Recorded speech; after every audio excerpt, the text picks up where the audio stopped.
Volodymyr Zelensky se sent en insécurité. Le président ukrainien lui-même avait dit il y a quelques jours que euh, il a échappé à 5 tentatives d'assassinat organisées par la Russie. C'est Zelensky qui a dit cela. Les Russes ont dit que c'est des purs mensonges. Cette imagination, c'est du gros n'importe quoi. Vous savez que, à l'heure où je vous parle, enfin, Zelensky a fait nommer Valéry Zalochny, qui était l'ancien chef d'état-major, qui avait commencé à dire la vérité sur la situation de troupes ukrainiennes, sur les difficultés que l'armée ukrainienne fait face. On l'avait enlevé pour mettre quelqu'un d'autre qu'on appelle Alexander Sushki. Mais seulement, le discours n'a pas changé parce que Alexander Sushki était avec Zalochny, travaillaient ensemble. Donc, il connaît la situation. Il commence donc à répéter la même chose. Ça commence à faire bouger les lignes. Les gens disent qu'ils vont envoyer les armes, ils vont envoyer ceci, ils vont envoyer. Mais seulement, ça ne règle pas le problème. Et il y a ce déficit de créade des hommes. Donc, il faut recruter les hommes. Les Ukrainiens ont décidé maintenant de prendre même les malades, envoyés au front. Et le Parlement ukrainien veut adopter une loi rapidement qui va obliger les détenus, dont les prisonniers, d'aller faire la guerre. Vous voyez un peu, les amis. Donc, c'est arrivé à ce niveau. Les choses qui critiquaient la Russie de faire, ils sont en train de faire exactement la même chose aujourd'hui. Donc, vous voyez les gens qui ne sont même pas cohérents dans leur démarche et dans ce qu'ils font. Donc, bon, c'est des bonnes guerres. Ils décident ce qu'ils veulent, ils envoient qui veulent au front et autres contre les Russes. D'accord. Mais est-ce que ça va prospérer? That is the question. Comme ils sont en train de s'affaiblir tous les jours, les Otaniennes se rendent compte que c'est compliqué. Macron est briefé. Les Britanniques, David Cameron d'ailleurs a fait une déclaration en disant que les armes britanniques doivent être utilisées pour frapper même les territoires russes. Et là, l'ambassadeur du Royaume-Uni à Moscou avait été convoqué. On lui a fait savoir que les cibles potentielles britanniques en Ukraine et ailleurs seront aussi la réponse de la Russie. Donc, passe le message que toutes les cibles britanniques en Ukraine, nous allons les frapper.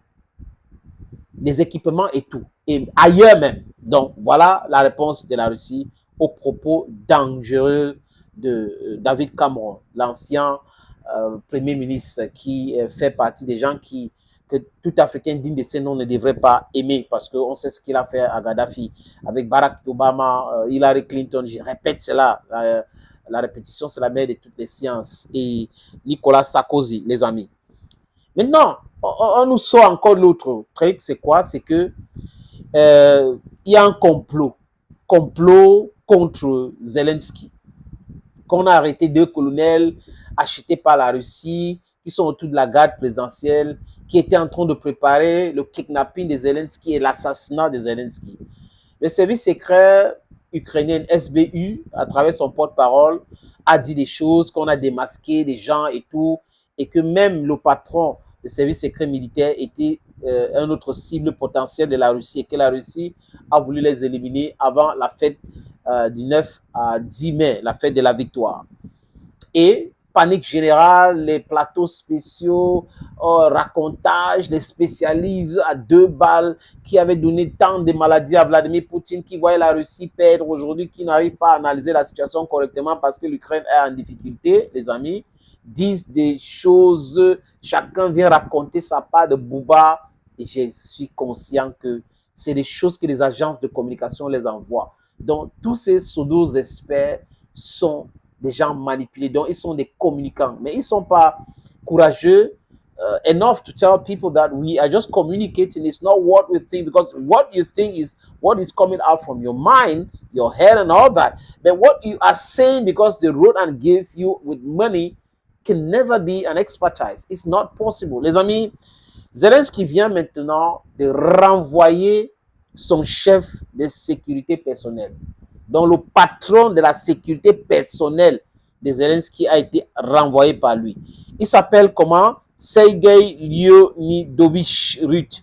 Sergei Leonidovich Rut perd son poste de chef du département de la protection de l'État de l'Ukraine. Voilà, vous voyez, dans ce contexte-là, Zelensky a décidé donc d'enlever ce monsieur parce qu'il a peur toujours de ce monsieur. Mais seulement, si le mal est profond, est-ce qu'il n'est pas en train de secouer un cocotier que les autres qui étaient dormants vont dire, OK, il est temps de réagir, réagir vite fait. Le problème, ce n'est pas la Russie. Le problème, c'est que l'armée souffre. Les militaires voient la situation. Et les militaires sont fatigués des mensonges. C'est pour cette raison qu'il y a cette tension. Donc, pour essayer de nettoyer son entourage, des gens qui sont fâchés, qui étaient les collaborateurs aussi des Zalochny, il faut créer, il faut parler de la Russie qui est là pour l'assassiner. Si la Russie voulait assassiner Volodymyr Zelensky, la Russie devait y envoyer les missiles depuis. La Russie voit les trains qu'il prend pour aller en Pologne avant d'aller en Europe. La Russie voit toutes ces choses-là. Et Poutine avait dit dès le début que le but, ce n'est pas d'assassiner Zelensky. Ça lui sert absolument à rien. C'est pour rendre matérialiser Zelensky. Donc, pourquoi aujourd'hui les gars se cachent derrière l'incompétence, derrière la tension qui règne au sein de l'armée ukrainienne? C'est comme ça qu'il faut comprendre cette actualité, les amis. C'est qu'au sein de l'armée ukrainienne, il y a des voix de la paix qui résonnent là-bas. Et les gens sont très fâchés. Donc, Zelensky a peur d'un coup d'État. C'est la peur d'un coup d'État qui fait en sorte qu'il crée cette théorie de complot, d'assassinat, des gens autour qui veulent sa mort, que la Russie a payé avant le début de la guerre. C'est des agents doubles. C'est comme ça qu'on les appelle en langage d'espionnage. Des agents doubles. Si la Russie, bon, disons, les amis, il ne faut pas rester avec les histoires. Il y a 2 ans et plus, les gars là travaillent pour la Russie. Donc, ça veut dire que même le chef, Sergei, devrait même mettre une balle dans la tête de Zelensky. Si c'est la Russie qui a voulu, qui voulait et qui les a payés pour faire cela, les amis, il devait prendre une balle, bam, parce qu'il est proche au président, il arrête l'âme, il est tout le temps. Bon, pourquoi il ne l'a pas fait? Et qu'aujourd'hui, il dit que la victoire, ils veulent diluer tout ce qui vient de la Russie, toutes les bonnes informations, les amis. Il y a la tension au sein de l'armée ukrainienne. Ils veulent diluer cela en faisant tout cela, en essayant de changer les gens et tout ça là pour calmer la situation. 2, la Russie a capturé tellement d'armes que la Russie est en train d'exposer à la place de la victoire pour la fête de la victoire de la Deuxième Guerre mondiale sur l'armée nazie de Hitler. Et là, il crée toujours des informations pour essayer de diluer ça. Vous voyez que Macron a commencé, tout au sol, parce qu'il veut que les gens regardent plutôt cette actualité-là et oublier d'aller regarder les armes, capturer les armes américaines, les armes britanniques, les armes allemandes que la Russie a capturées et que la Russie est en train d'exposer. Il veut diluer cette information-là, les amis. C'est pour cette raison que, et pas, on est là, on veut assassiner le président, on vient d'échanger le chef de sécurité, le président. On a une bataille. On a une bataille. On a ensemble, on a une bataille. Poutine passe on a, vraiment passe on a, non. Carry back. Thank you, friends, for always watching. Bye-bye.